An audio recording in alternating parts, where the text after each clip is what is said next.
یہ ہے کہ سورہ بقرہ کی آیت نمبر 106 ہے کہ ہم جس آیت کو چاہتے ہیں منسوخ کر دیتے ہیں اور اس جیسی یا اس سے بہتر آیت نازل کر دیتے ہیں۔ ماضی، حال اور مستقبل کا علم رکھنے والا اللہ ایسی آیات نازل ہی کیوں کرتا تھا جو اسے بعد میں منسوخ کرنی پڑے؟ اور کیسے کہا جاتا ہے کہ کچھ آیات قرآن کی منسوخ ہیں، ہمیں کیسے پتہ چلے گا؟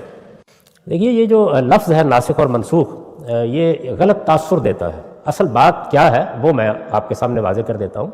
میں نے ابھی آپ کو یہ بتایا کہ قرآن مجید ایسا نہیں ہے کہ کسی مصنف نے غار میں بیٹھ کے لکھ دیا ہے، وہ ایک زندہ کتاب کے طور پر سامنے آیا،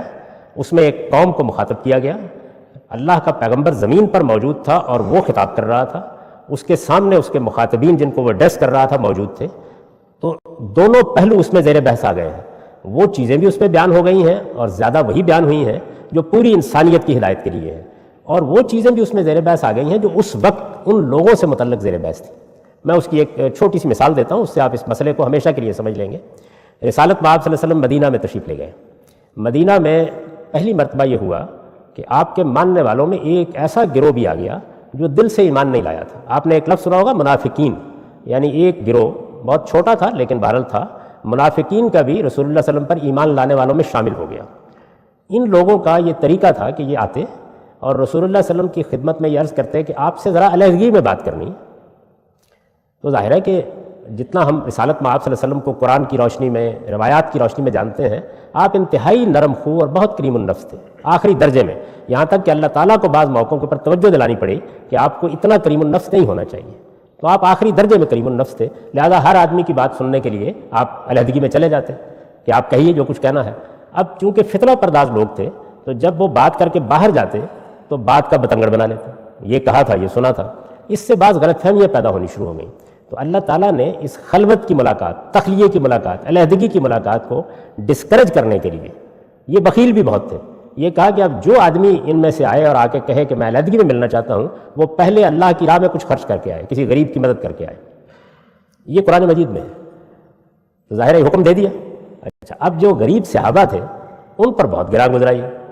وہ بھی کبھی بات کرنا چاہتے تھے، وہ نیک نیتی سے ملنا چاہتے تھے، کوئی اپنا علیحدگی میں مسئلہ بیان کرنا چاہتے تھے، جب ان پر گراں گزرا تو اللہ کی شفقت بھی روب عمل ہو گئی، تو اللہ تعالیٰ نے فرمایا کہ جن کو توجہ دلانی تھی دلا دی ہے، اب ہم نے یہ حکم ختم کر دیا ہے۔ اس کو ناسخ و منسوخ کہتے ہیں، یعنی ایک بات اس وقت کے لوگوں کی اصلاح کے لیے کی گئی، وہ ایک وقتی اور عارضی نوعیت کی ہدایت تھی، کوئی ہمیشہ کا حکم دینا مقصود نہیں تھا، اس کا مقصد پورا ہو گیا، اس کو ختم کر دیا۔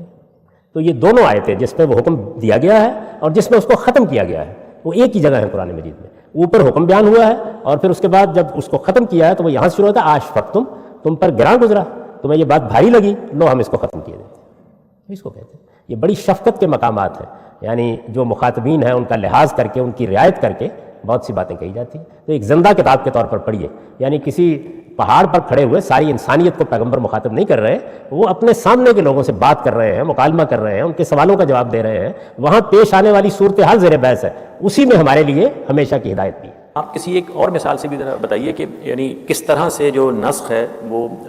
اس زمانے کے لوگوں کے لیے ریلیونٹ تھا اور بعد والوں کے لیے نہیں رہا۔ غالباً روزے کی آیات میں ہے اور اسی طرح جہاد کی آیات میں ہے۔ جی ہاں، اس میں بالکل یہی ہوا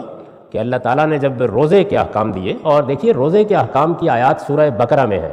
وہ شروع ہوتی ہیں کتب علیکم الصیام کما کتب علی الذین من قبلکم، یعنی یہ نہیں کہ آج پہلی مرتبہ لوگوں کو بتایا جا رہا ہے کہ روزہ کیا ہوتا ہے، وہ یہاں سے شروع ہوتی ہیں کہ جیسے اس سے پہلے کی امتوں پر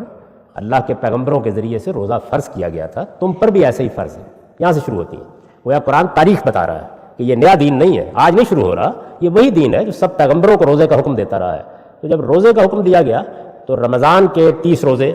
اس سے پہلے لوگ اس طرح نہیں رکھ رہے تھے، یعنی روزے رکھتے تھے لیکن کوئی 3 رکھ لیے، کوئی 10 رکھ لیے، کوئی 5 رکھ لیے اپنی مرضی سے۔ تو عربوں کے ہاں روزہ رمضان کے 30 روزوں کی صورت میں پہلی بار قرآن مجید نے لازم کیا۔ اس موقع پر یہ رعایت دی گئی کہ اگر کوئی شخص روزہ کسی تکلیف کی وجہ سے، مسافر ہونے کی وجہ سے نہیں رکھ پاتا تو وہ باقی دنوں میں اس کی تعداد پوری کر لے، یعنی رمضان کے مہینے میں کوئی مشقت پیش آ گئی، بیماری ہو گئی، کوئی تکلیف ہو گئی، آپ کو روزہ چھوڑنا پڑا، تو باقی دنوں میں پھر بعد میں آپ پورے کر لیں۔ اس میں اللہ تعالیٰ نے مزید یہ فرمایا کہ جس کے پاس ہمت ہو وہ روزہ رکھنے کی بجائے صدقہ بھی دے سکتا ہے، ایک مسکین کو کھانا کھلا دے،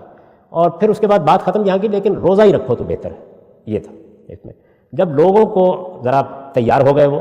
اور ان کی تربیت ہو گئی. آپ جانتے ہیں کہ رمضان میں روزہ رکھنا بہت آسان ہوتا ہے، رمضان کے بعد پورا کرنا اتنا آسان نہیں ہوتا. تو جب لوگوں کی ذرا تربیت ہو گئی اور اب اندازہ ہو گیا تو اللہ تعالیٰ نے فرمایا کہ وہ جو ہم نے اوپر کہا تھا نا روزہ رکھنا ہی بہتر ہے، تو اب روزہ ہی رکھا کرو.